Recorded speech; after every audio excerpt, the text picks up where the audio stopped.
রায়কে আমরা স্টুডেন্টরা ঘৃণা ভরে প্রত্যাখ্যান করি। প্রায় 5.5 ঘন্টা শাহবাগে অবস্থান করে শিক্ষার্থীরা। বৈষম্যমূলক কোটা পদ্ধতি নিরসনে আদালতের অবস্থানে হতাশাও প্রকাশ করে আন্দোলনকারীরা। মহামান্য আদালত যাতে আমাদের কথাগুলো বিবেচনা করে।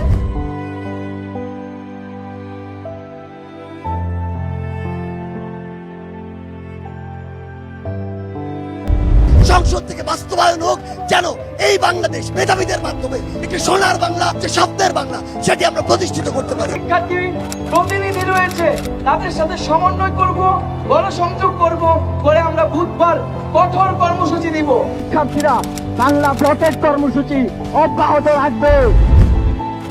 কোটা সংস্কার আন্দোলন সমন্বয় করছেন ঢাকা বিশ্ববিদ্যালয়ের এই শিক্ষার্থীরা। এই আন্দোলনটি যেন কোনোভাবেই বিতর্কিত না হয় সেটি তারা নিশ্চিত করতে চান। আমরা 2018 সালে কোটা সংস্কার আন্দোলন করেছিলাম।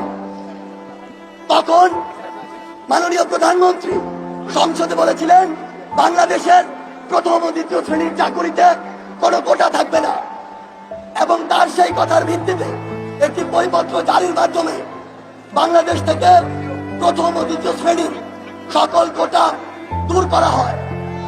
কিন্তু 2024 সালের 5 জুন মহামান্য হাইকোর্ট সেই পরিপত্রটিকে অবৈধ ঘোষণা করে।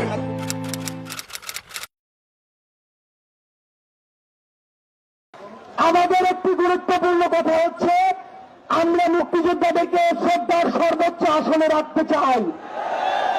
যদি প্রয়োজন হয় তাদের সম্মানী ভাতা আরো বাড়ান, তাদের জন্য আলাদা আরো হাসপাতাল বানান, তাদের জন্য আলাদা আরো যানবাহন দেন। কিন্তু এই যে চাকরিতে নাতিপুতি কোটার নামে স্বাধীনতার 54 বছরের যে বৈষম্য, এটি মানা যায় না।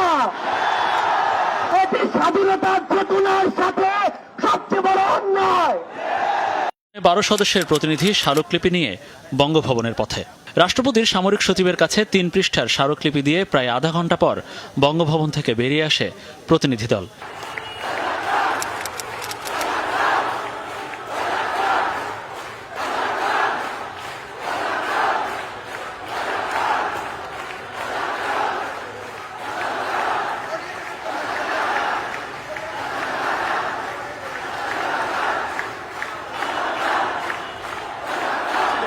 আমরা এখান থেকে সুশৃঙ্খল ভাবে বের হয়ে যাচ্ছিলাম।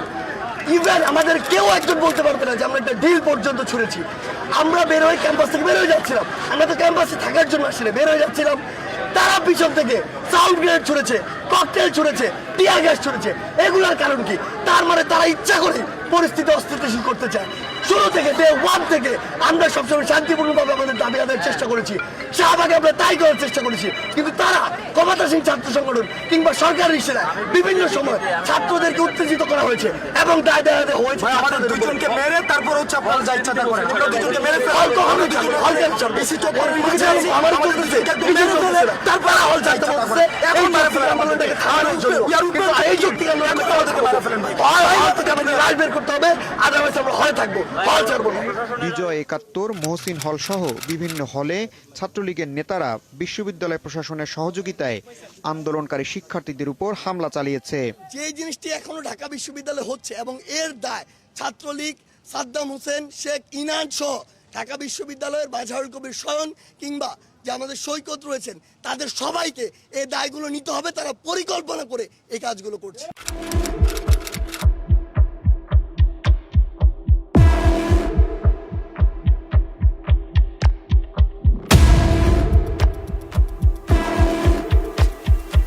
কোটা সংস্কার আন্দোলন ও তার প্রেক্ষিতে উদ্ভূত পরিস্থিতিতে অনেকে অপ্রত্যাশিতভাবে আহত এবং নিহত হয়েছে।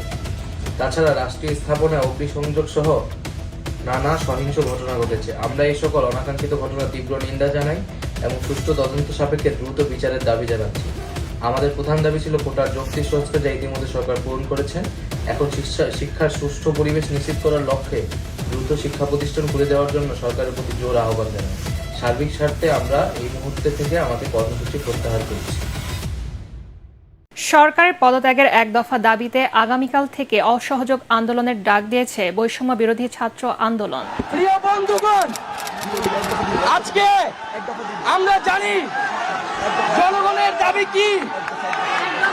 আমরা সেই জনগণের দাবি আমাদের আর বলার প্রয়োজন নাই। সবাই জানে যে আমাদের এখন দফা একটি, এক দফা। আমরা আজকে এক দফার দাবিতে আজকে এখানে হাজির হয়েছি এবং আমরা জীবনের নিরাপত্তা, বাংলাদেশের মানুষের জীবনের নিরাপত্তা, সমাজের ন্যায় বিচার প্রতিষ্ঠার জন্য আমরা এক দফার সিদ্ধান্তে উপনীত হয়েছি।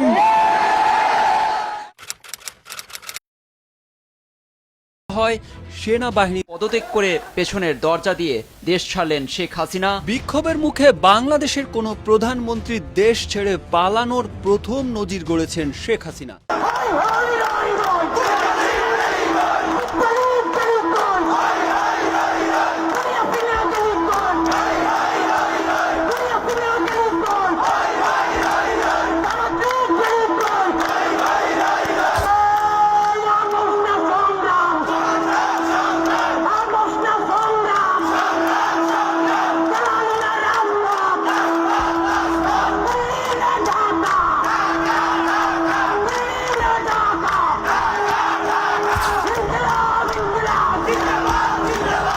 আপনাদের একটি জিনিস মনে রাখতে হবে যে পুরো বাংলাদেশের যে সংখ্যালঘু ভাই বোনেরা রয়েছে তাদেরকে নিরাপত্তা দেওয়ার আপনাদের দায়িত্ব নিতে হবে।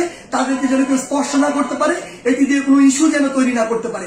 আরেকটি গুরুত্বপূর্ণ বিষয় আপনাদের মনে রাখতে হবে, সেটি হচ্ছে পুরো বাংলাদেশ এই যে সম্পদগুলো রয়েছে কিন্তু আমাদের সম্পদ, জনগণের ট্যাক্সের টাকায় গড়া এই সম্পদগুলো, এগুলো যেন আমরা বিনষ্ট না করি, কোথাও যেন জ্বালাও পুরাও ভাঙচুর এই বিষয়গুলো আমরা না চালাই। কারণ দিন শেষে আবার আমাদের ট্যাক্সের টাকায় এগুলো আবার পুনঃপ্রতিষ্ঠা করতে হবে।